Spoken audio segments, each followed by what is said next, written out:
देखते हैं। Okay friends, तो आइए यहाँ पे जानने की कोशिश करते हैं कि what is an operating system. देखिए, ऑपरेटिंग सिस्टम जो है it's an interface between the user and computer hardware. That means मैं यहाँ पे ये कहना चाह रहा हूँ कि ये जो ऑपरेटिंग सिस्टम जो है आपके यूजर और कंप्यूटर हार्डवेयर के बीच में आता है। एंड बीच में इसलिए आता है ताकि आप चीजों को आसानी से यूज कर पाओ, राइट। तो अगर इसका एक डायग्राम यहाँ पे बनता है, मैं आपको यहाँ पे दिखा देता हूँ। सबसे पहले आपका क्या होता है, कंप्यूटर का हार्डवेयर हो गया, राइट। इसके ऊपर बाहर आपका यहाँ पे क्या आएगा, आपका आएगा ऑपरेटिंग सिस्टम जो कि इंटरेक्ट करेगा हार्डवेयर के साथ, राइट। एंड इसके बाद इसके ऊपर जो ऑपरेटिंग सिस्टम से कौन सी चीजें इंटरेक्ट करती हैं, ऑपरेटिंग सिस्टम से इंटरेक्ट करेगा आपका यूजर एप्लीकेशंस या एप्लीकेशन प्रोग्राम्स जो हमारे होते हैं, है ना, यूजर की एप्लीकेशंस, ठीक है। और इनसे यूजर एप्लीकेशन से कौन इंटरेक्ट करेगा, आपके यूजर्स हम जो है वो डायरेक्टली किससे इंटरेक्ट करते हैं, यूजर एप्लीकेशन से। सो इस तरह से हायरार्की बनती है, यूजर्स जो है वो यूजर एप्लीकेशन से इंटरेक्ट करते हैं, यूजर एप्लीकेशन ऑपरेटिंग सिस्टम के साथ एंड ऑपरेटिंग सिस्टम आपका हार्डवेयर के साथ, राइट। तो इससे क्या होता है, एक एब्स्ट्रैक्शन हमें यहाँ पे मिलती है।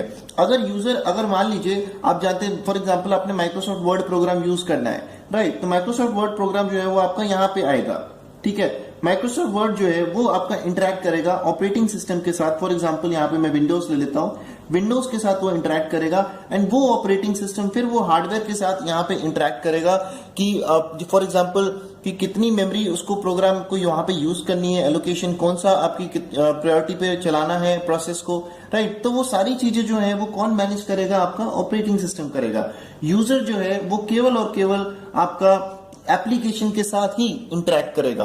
तो इससे फायदा क्या होता है, इससे फायदा हमें ये हो गया कि हमें डायरेक्टली हार्डवेयर से इंटरेक्ट करने की यहाँ पे जरूरत नहीं है।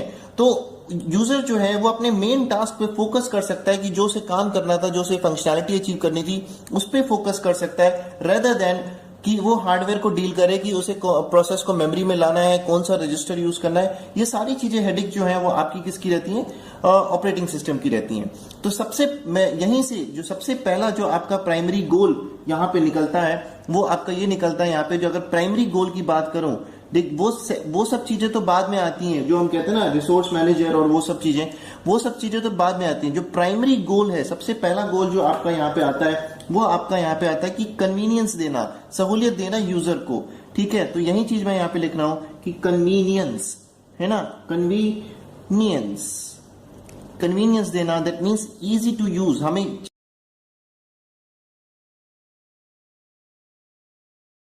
वेल फ्रेंड्स, अब जो हम टॉपिक यहाँ पे देख रहे हैं वो हमारे ये है कि कितनी तरह के ऑपरेटिंग सिस्टम होते हैं। वेल मैं आपको यहाँ पे बता दूं कि हम यहाँ पे 5 तरह के ऑपरेटिंग सिस्टम अभी पढ़ने वाले हैं। सबसे पहला ऑपरेटिंग सिस्टम जो हम यहाँ पे देखेंगे वो हमारा होगा यहाँ पे बैच ऑपरेटिंग सिस्टम। तो पहला मैंने यहाँ पे लिख दिया बैच ऑपरेटिंग सिस्टम, ठीक है। इसके बाद जो हम यहाँ पे पढ़ेंगे वो हमारा यहाँ पे होगा multi programming operating system, multi programming operating system, है ना, ये हमने यहाँ पे पढ़ा। एंड इसके बाद हम जो ऑपरेटिंग सिस्टम देखेंगे वो हमारा यहाँ पे होगा मल्टीटास्किंग। ये भी मैं यहाँ पे लिख देता हूँ, मल्टीटास्किंग ऑपरेटिंग सिस्टम, ये हम यहाँ पे पढ़ेंगे। एंड इसके बाद फिर हम यहाँ पे देखेंगे हमारा मल्टी प्रोसेसर ऑपरेटिंग सिस्टम। मैं यहाँ पे लिख देता हूँ मल्टी प्रोसेसर, है ना, मल्टी प्रोसेसर ऑपरेटिंग सिस्टम, है ना। And last but not the least फिर हम यहाँ पे पढ़ेंगे हमारा रियल टाइम ऑपरेटिंग सिस्टम, है ना। ये पी मैंने यहाँ पे लिख दिया, रियल टाइम ऑपरेटिंग सिस्टम। तो ये 5 ऑपरेटिंग सिस्टम्स हम यहाँ पे देखेंगे। आइए एक एक करके शुरुआत करते हैं। सबसे पहला हम देखते हैं बैच ऑपरेटिंग सिस्टम। तो आइए देखते हैं। ओके फ्रेंड्स, तो टाइप्स ऑफ ऑपरेटिंग सिस्टम में सबसे पहला ऑपरेटिंग सिस्टम जो यहाँ पे हम पढ़ रहे हैं वो हमारा है बैच ऑपरेटिंग सिस्टम, ठीक है। इसको आगे पढ़ाने से पहले मैं आपको यहाँ पे कुछ चीज बताना चाहूंगा कि जो भी जॉब्स हमारे पास होती हैं वो उनका जो एग्जीक्यूशन टाइम होता है वो 2 पार्ट्स में आपका यहाँ पे डिवाइड होता है। सबसे पहला जो होता है वो आपका होता है सीपीयू टाइम। दैट मीन्स वो वाला टाइम जो कि कोई भी जॉब जो है वहां सीपीयू में अपना टाइम वहां पे स्पेंड करेगी। दैट मीन्स प्रोसेसर को वहां पे वो यूज करेगी, राइट। एंड सेकंड टाइम जो हमारा होता है वो आपका यहाँ पे होता है IO time. That means job जो है कोई इनपुट आउटपुट ऑपरेशन परफॉर्म कर रही होगी एंड उसी टाइम को वहां पे हम क्या बोलते हैं, आईओ टाइम। तो ये टोटल टाइम मिला के आपका यहाँ पे जॉब का यहाँ पे कंप्लीट एग्जीक्यूशन टाइम यहाँ पे होता है। सीपीयू टाइम वो जहाँ पे सीपीयू में स्पेंड करे और आईओ टाइम वो जहाँ पे वो इनपुट आउटपुट ऑपरेशन यहाँ पे परफॉर्म करेगी। ठीक है, जब आईओ ऑपरेशन परफॉर्म करती है तो सीपीयू को वहां पे वो यूज नहीं करती है, राइट। तो अब बैच ऑपरेटिंग सिस्टम में क्या होता है, लेट्स से फॉर एग्जांपल यहाँ पे आप देखिए ये मेमोरी मेरी यहाँ पे पड़ी हुई है, ठीक है, और मेमोरी में ये मेमोरी है, ठीक है, और सबसे मेमोरी में आपका यहाँ पे ऑपरेटिंग सिस्टम भी पड़ा होता है। और बैच ऑपरेटिंग सिस्टम में क्या होता है, जो सिमिलर टाइप की जॉब्स होती हैं और उनको हम इकट्ठे करके क्लब कर लेते हैं और एक बैच में बना लेते हैं, तो उनको बैच को हम बैच जॉब्स के नाम से भी बोलते हैं, राइट। तो होता क्या है, ये बैच जॉब्स आपकी यहाँ पे पड़ी होती है मेमोरी के अंदर। लेट्स से फॉर एग्जांपल ये जॉब 1 पड़ी है, ये जॉब आपकी 2 पड़ी है, ये जॉब आपकी यहाँ पे 3 पड़ी है, and so on, right. And यहाँ पे आपका सीपीयू है। तो होता क्या है, हम एक जॉब को उठाते हैं, यहाँ से मेमोरी में से सिलेक्ट करते हैं और उसे यहाँ पे सीपीयू यहाँ पे अलॉट कर देते हैं, ठीक है। जब सीपीयू अलॉट कर देते हैं तो यहाँ पे ये चल रहा होता है, सीपीयू टाइम आपका यहाँ पे स्पेंड हो रहा होता है, राइट। अब मान लीजिए लेट्स से फॉर एग्जांपल मैंने यहाँ जॉब 1 को यहाँ पे सिलेक्ट किया था, जॉब 1 को सीपीयू यहाँ पे अलॉट किया था, and eight a particular time CPU में आपकी जॉब 1 यहाँ पे रिसाइड कर रही है, अपना काम एग्जीक्यूट कर रही है। अब सडनली बीच में उसके यहाँ पे ऐसी रिक्वायरमेंट आ गई कि जॉब 1 जो है वो आपका आईओ रिक्वेस्ट यहाँ पे उसके पास आ गई और वो इनपुट आउटपुट ऑपरेशन परफॉर्म करने यहाँ पे चली गई, ठीक है। तो अब क्या होता है, जब ये जॉब 1 जो इनिशियली आपकी यहाँ पे थी सीपीयू में थी, जब ये आईओ रिक्वेस्ट यहाँ पे आई तो इनपुट आउटपुट ऑपरेशन परफॉर्म करने चली गई, तो आपका जो सीपीयू है वो अब यहाँ पे क्या हुआ, एम्प्टी हो गया, अब आपका ये खाली पड़ा रहा। तो ये जब तक आपका आईओ ऑपरेशन परफॉर्म करती रही तब तक आपका सीपीयू यहाँ पे खाली पड़ा रहा, एम्प्टी पड़ा रहा, दैट मीन्स यहाँ पे आइडल पड़ा रहा, और इसीलिए इसकी जो यूटिलाइजेशन है वो पूरी तरीके से नहीं हो पाई। ये सबसे बड़ा ड्रॉबैक यहाँ पे है, किसका, बैच ऑपरेटिंग सिस्टम का, राइट। कि अगर कोई जॉब जो है वो इनपुट आउटपुट ऑपरेशन परफॉर्म करने चली जाती है तो सीपीयू जो है वो खाली बैठे रहता है और उसका वेट करता रहता है कि कब वो इनपुट आउटपुट ऑपरेशन खत्म करके आए एंड दोबारा सीपीयू उसे वहां पे एलोकेट हो। तो ये ड्रॉबैक है आपका बैच ऑपरेटिंग सिस्टम का। एंड इसी ड्रॉबैक्स को जो आपके जो फर्दर टाइप्स के जो ऑपरेटिंग सिस्टम है, for example multi programming and multitasking, उनमें वो सारी चीजें यहाँ पे रिमूव करी गई हैं। ओके, ये कुछ पॉइंट्स हैं जो कि मैंने समराइज किए हैं बैच ऑपरेटिंग सिस्टम के ऊपर। सबसे पहले मैंने लिखा हुआ है कि if the job is fully completed, that means पूरा अपना एग्जीक्यूशन टाइम वहां पे खत्म कर लेती है, दैट मींस आईओ ऑपरेशन भी परफॉर्म कर लिया और आपका सीपीयू टाइम भी वहां पे अपना परफॉर्म कर लिया, then only the another job will be scheduled on to the CPU, ठीक है। तभी दूसरे जॉब को हम सेलेक्ट करेंगे और उसे वहां पे सीपीयू अलॉट करेंगे। कब, जब एक जॉब पूरी कंप्लीटली वहां पे एग्जीक्यूट हो जाती है।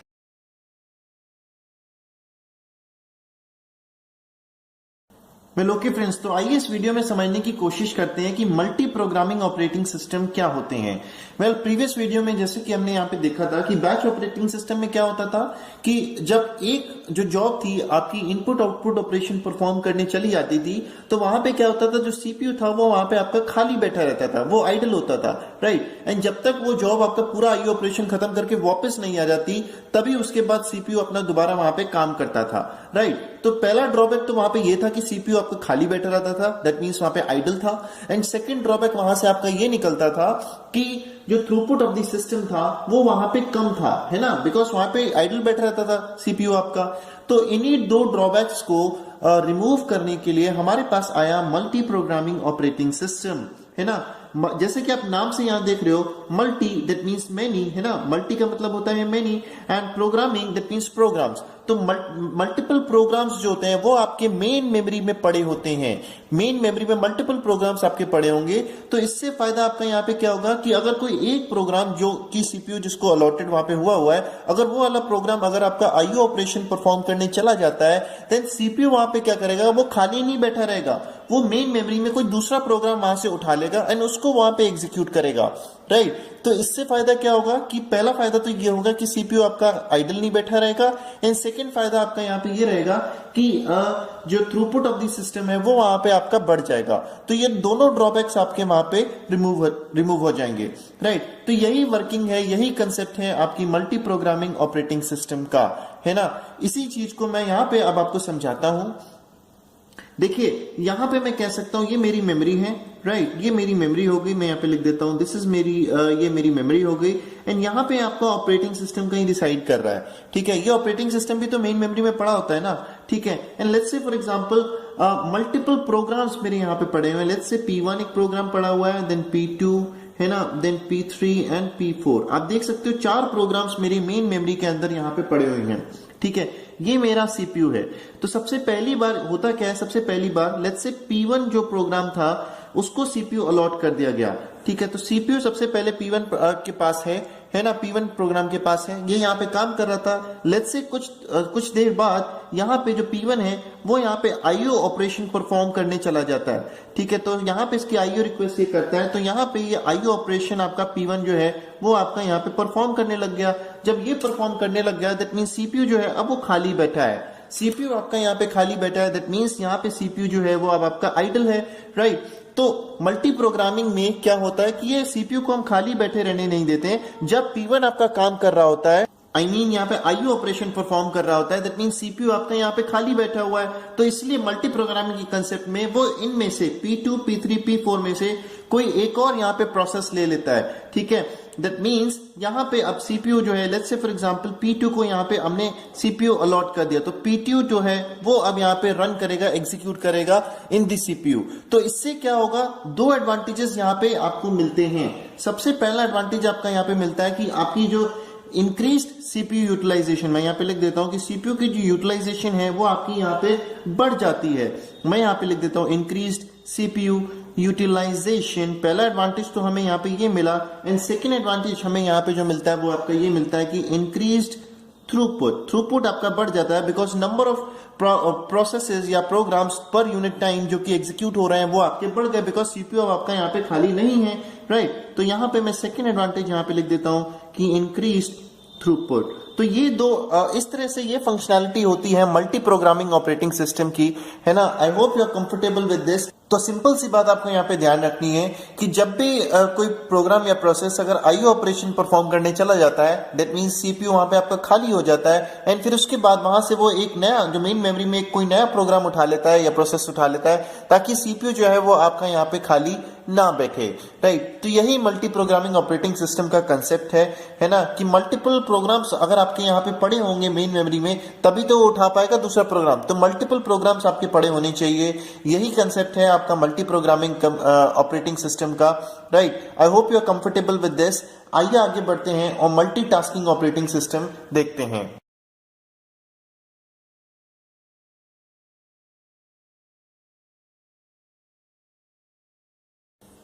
वेल फ्रेंड्स, आइए अब यहाँ पे समझने की कोशिश करते हैं कि मल्टीटास्किंग ऑपरेटिंग सिस्टम क्या होता है। देखिए यहाँ पे मैंने लिखा है कि multitasking is an just an extension to the multi programming operating system. That means मैं यहाँ पे ये कहना चाह रहा हूँ कि मल्टीटास्किंग ऑपरेटिंग सिस्टम के लिए मल्टी प्रोग्रामिंग एनवायरमेंट होना जरूरी है, राइट। एंड इसमें अगर हम थोड़ी सी एडिशन, थोड़ी सी एक्सटेंशन यहाँ पे कर दें, दैट मींस एक एक्स्ट्रा फंक्शनैलिटी हम यहाँ पे अगर डाल दें, तो वो मल्टीटास्किंग ऑपरेटिंग सिस्टम बन जाता है। एंड वो हल्की सी एक्सटेंशन क्या है, वो आपकी ये है कि the jobs will be executed in the time sharing mode. This line is very important, time sharing mode में। दैट मींस यहाँ पे होता क्या है, let's say for example memory में आप देखो यहाँ पे 3 प्रोग्राम्स यहाँ पे हमारे पड़े हुए हैं, P1, P2 and P3, and ये आपका सीपीयू है। तो बारी बारी करके, that means turn by turn करके, राइट, ठीक है, पहले P1 सीपीयू काम करेगा, पूरा के लिए नहीं, थोड़े टाइम के लिए, right. Let's see for example 10 microsecond, तो 10 माइक्रोसेकंड के लिए P1 ने काम किया, देन इसके बाद फिर P2 अलॉट हो जाएगा, यहाँ पे सीपीयू जो है वो P2 को अलॉट हो जाएगा 10 माइक्रोसेकंड के लिए, एंड इसके बाद फिर P3 के लिए P3 को अलॉट हो जाएगा। दैट मींस बारी बारी करके टाइम शेयरिंग मोड में, दैट मींस हर एक यहाँ पे अपना यहाँ पे टाइम शेयर करेंगे इसके साथ, राइट। तो यही चीज मैं आपको यहाँ पे समझाना चाह रहा था कि बारी बारी करके हर एक करके पहले P1 करेगा, देन P2 करेगा, देन P3 करेगा। तो इससे फायदा यहाँ पे क्या होता है, मैं आपको यहाँ पे समझाता हूँ। ये चीज आप यहाँ पे जानते हो कि eight a particular moment CPU में केवल और केवल यहाँ पे एक ही प्रोसेस यहाँ पे हो सकता है, ये चीज तो सबको पता है, right. Let's say for example जब आप पीसी अपना चला रहे होते हो, फॉर एग्जांपल विंडोज पीसी जब आप चला रहे होते हो, वहां पे आप 3 काम इकट्ठे कर रहे होते हो, राइट। विंडोज मीडिया प्लेयर में आप गाने सुन रहे होते हो, राइट। एक और टैब में मैं अज्यूम करता हूं, लेट्स से आप वहां पे इंटरनेट एक्सप्लोरर में आप इंटरनेट चला रहे होते हो, राइट। एंड तीसरा यहाँ पे मैं अज्यूम करता हूँ माइक्रोसॉफ्ट वर्ड डॉक्यूमेंट भी आपने वहां पे खोला होता है। तो ये 3 प्रोग्राम्स वहां पे अपने साइमल्टेनियसली खोले होते हैं। बट मैं आपको यहाँ पे बता दूं, ये तीनों प्रोग्राम्स जो हैं, सीपीयू तो केवल एक ही प्रोग्राम को एट ए टाइम चलाएगा, लेकिन ये तीनों के तीनों आपके क्या करते हैं कि 10-10 माइक्रोसेकंड, मैं यहाँ पे अज्यूम करता हूँ कि सीपीयू को यहाँ पे यूज करते हैं, राइट। सीपीयू जो है तीनों प्रोग्राम्स को वहां पे अलॉट किया जाता है 10-10 माइक्रोसेकंड के लिए। तो उससे होता क्या है, यहाँ पे यूजर को एक इल्यूजन मिलता है। मैं यहाँ पे लिख देता हूं कि it gives user an illusion कि तीनों के तीनों प्रोग्राम्स जो हैं वो इकट्ठे, दैट मींस साइमल्टेनियसली चल रहे हैं, जबकि ऐसा होता नहीं है। केवल एक ही प्रोग्राम तो चल सकता है eight a particular moment CPU के अंदर, बट क्योंकि टाइम शेयर होता है, दैट मींस वो इतनी तेजी से टाइम शेयर होता है कि it gives user an illusion कि तीनों प्रोग्राम्स आपके वहां पे इकट्ठे चल रहे हैं। यही एडवांटेज हमें मिलता है मल्टीटास्किंग ऑपरेटिंग सिस्टम का, है ना। तो इसी प्रकार विंडोज जब हम पीसी हमारा यहाँ पे यूज कर रहे हो तो हमें ऐसा लगता है कि गाने भी इकट्ठे चल रहे हैं, नेट भी इकट्ठा चल रहा है और माइक्रोसॉफ्ट वर्ड भी डॉक्यूमेंट भी वहां पे आपका चल रहा है, तीनों के तीनों प्रोग्राम्स जो है वहां पे कि आपके इकट्ठे चल रहे हैं। बट एक्चुअली ऐसा होता नहीं है। वहां पे क्या होता है, प्रोग्राम्स जो होते हैं वहां आपके टाइम शेयरिंग मोड में सीपीयू को वहां पे आपके यूज कर रहे होते हैं। वो इतनी फास्ट होता है कि हमें ऐसा इल्यूशन मिलता है कि सारी चीजें इकट्ठी चल रही हैं। यही एडवांटेज हमें मिलता है मल्टीटास्किंग ऑपरेटिंग सिस्टम का, राइट। एंड इसके लिए मल्टी प्रोग्रामिंग होना जरूरी है, दैट मींस मल्टीपल प्रोग्राम्स आपके मेन मेमोरी में पड़े होने चाहिए, राइट। तो यही मल्टीटास्किंग ऑपरेटिंग सिस्टम का कंसेप्ट है। I hope you are comfortable with this. आइए आगे बढ़ते हैं एंड इसके बाद मल्टी प्रोसेसर ऑपरेटिंग सिस्टम देखते हैं।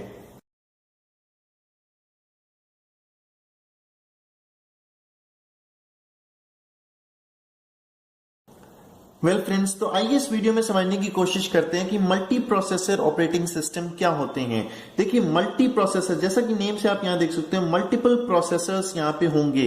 प्रोसेसर मतलब आपका सीपीयू, दैट मींस एक से ज्यादा सीपीयू आपके इस ऑपरेटिंग सिस्टम में होंगे।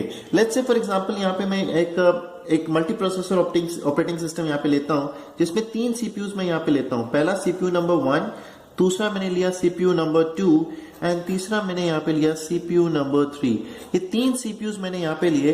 ये तीनों के तीनों आपके एक ही मेमोरी को यहाँ पे यूज करेंगे, बिकॉज एक कंप्यूटर है और उसमें आपके यहाँ पे 3 सीपीयूज मैंने यहाँ पे लिए हुए हैं, तो ये शेयर करेंगे इस मेमोरी को। तो यहाँ पे आप देख सकते हो 3 सीपीयूज मैंने यहाँ पे लिए हुए हैं। इससे पहले जितने भी हमने ऑपरेटिंग सिस्टम देखे थे वो कौन से थे, वो यूनी प्रोसेसर थे, उनमें केवल एक ही सीपीयू हुआ करता था। बट यहाँ पे आपकी एक से ज्यादा, that is why it is called multi processor operating system. अब यहां पे आप देखिए इसके एडवांटेजेस हमें क्या मिलते हैं। सबसे पहला एडवांटेज इसमें हमें क्या मिलता है कि यहां पे हमें मिलेगा कि इंक्रीज्ड थ्रूपुट। मैं यहां पे लिख देता हूं इंक्रीज्ड थ्रूपुट। ऑफ कोर्स जैसा कि आप देख सकते हो थ्रूपुट तो यहाँ पे बढ़ेगा ही, बिकॉज यहाँ पे 3 सीपीयूज हैं। अगर यूनी प्रोसेसर सिस्टम में केवल वहां पे एट अ पर्टिकुलर मोमेंट एक ही प्रोसेस वहां पे एग्जीक्यूट कर सकता था, बिकॉज एक सीपीयू में एक ही प्रोसेस हो सकता है, या बट यहाँ पे एट अ पर्टिकुलर मोमेंट यहाँ पे 3 हो सकते हैं। एक यहाँ पे हो जाएगा, एक यहाँ पे हो जाएगा, एक यहाँ पे हो जाएगा। तो at a particular moment 3 programs आपके यहाँ पे साइमल्टेनियसली एग्जीक्यूट कर सकते हैं, इसलिए इंक्रीज्ड थ्रूपुट यहाँ पे ज्यादा होगा, राइट। सेकेंड एडवांटेज हमें यहाँ पे मिलता है, वो मिलता है कि ये वाला जो ऑपरेटिंग सिस्टम है multi processor operating system, this is more reliable. मैं यहाँ पे लिख देता हूं कि रिलायबिलिटी यहाँ पे आपकी ज्यादा है। आप देख भी सकते हो बिकॉज 3 है। मान लीजिए अगर सीपीयू 1 यहाँ पे आपका फेल भी हो गया, that means CPU 2 and CPU 3 से भी आप यहाँ पे अपना काम कर सकते हो। मेरे यूनी प्रोसेसर सिस्टम में केवल सिंगल प्रोसेसर होता है, अगर वही फेल हो गया तो पूरा का पूरा सिस्टम जो है वो वहां पे आपका बैठ जाएगा। तो मल्टी प्रोसेसर ऑपरेटिंग सिस्टम आपके मोर रिलायबल हैं। एंड इसी चीज को यहाँ पे एक टेक्निकल टर्म से जो कंप्यूटर साइंस में हम यहाँ पे बोलते हैं, इस तरह के सिस्टम्स को हम क्या बोलते हैं, फॉल्ट टॉलरेंट सिस्टम्स भी यहाँ पे हम बोलते हैं, है ना, because these are more reliable. मैं यहाँ पे लिख देता हूँ फॉल्ट टॉलरेंट सिस्टम्स, राइट। तो ये चीज भी मैंने आपको यहाँ पे बता दी। इसके बाद थर्ड जो एडवांटेज हमें यहाँ पे मिलता है कि these systems are more economical. मैं यहाँ पे लिख देता हूँ कि these systems are more economical. अगर आप मल्टी प्रोसेसर सिस्टम में 3 सीपीयूज यूज करते हो, अगर इसकी तुलना अगर आप 3 यूनी प्रोसेसर सिस्टम्स के साथ करते हो, दैट मींस कॉस्टिंग वाइज, तो इसकी कॉस्ट हमेशा कम होगी in comparison to 3 uni processor systems, right. तो यही चीज मैं आपको समझाना चाह रहा था कि multi processor operating system are more economical in comparison to अगर आप यहाँ पे 3 यूनी प्रोसेसर सिस्टम्स यहाँ पे लेते, right. I hope you are comfortable with this. आइए आगे बढ़ते हैं एंड नेक्स्ट ऑपरेटिंग सिस्टम जो कि हमारा है रियल टाइम ऑपरेटिंग सिस्टम, उसको देखते हैं। तो आइए देखें।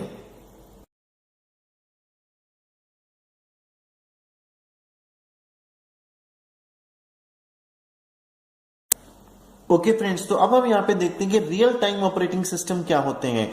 The system which are strict deadly time bound, ये लाइन बहुत इंपॉर्टेंट है, strict deadly time bound. That means जो भी इंस्ट्रक्शंस हैं वो एक पर्टिकुलर टाइम लिमिट में आपके एग्जीक्यूट हो जाने चाहिए, राइट? तो उन्हीं को हम बोलते हैं real time systems. These are actually of two types, मैं यहाँ पे लिख देता हूं। पहला जो हमारा यहाँ पे आता है वो आता है यहाँ पे कि हार्ड रियल टाइम, मैं यहाँ पे लिख देता हूं हार्ड रियल टाइम, ठीक है। एंड दूसरा जो आपके आते हैं वो आपके आते हैं सॉफ्ट रियल टाइम, ठीक है। तो हार्ड रियल टाइम में आपके एग्जांपल्स यहाँ पे कुछ होते हैं। फॉर एग्जांपल मैं यहाँ पे लिख देता हूं मिसाइल के जो सिस्टम्स होते हैं, ठीक है, मिसाइल के सिस्टम्स, ठीक है। इनमें मान लीजिए कि हमारा कोई प्रोग्राम है, लेट्स से उसमें instruction I1 I2 and I3 यहाँ पे आपके पड़े हुए हैं, ठीक है। तो जब भी इंस्ट्रक्शन, मैं यहाँ पे अगर मिसाइल सिस्टम है, डेफिनेटली अगर मैं यहाँ पे बटन अगर प्रेस करता हूं तो मिसाइल तुरंत वहां पे निकलनी चाहिए। No delay is acceptable, right? Execution I1 I2 जो I3 का है, जो इंस्ट्रक्शंस है, इनका तुरंत होना चाहिए। नो डिले इज एक्सेप्टेड, है ना, इन एग्जीक्यूटिंग द इंस्ट्रक्शंस। तो यही होते हैं hard real time systems. Because अगर मान लीजिए अगर हल्का सा भी डिले हुआ तो टारगेट, मान लीजिए मिसाइल कहीं और थी, मिसाइल को कहीं हिट करना था और वो कहीं और दूसरी जगह हिट कर गई, राइट? तो इसलिए नो डिले एक्सेप्टेबल, ठीक है।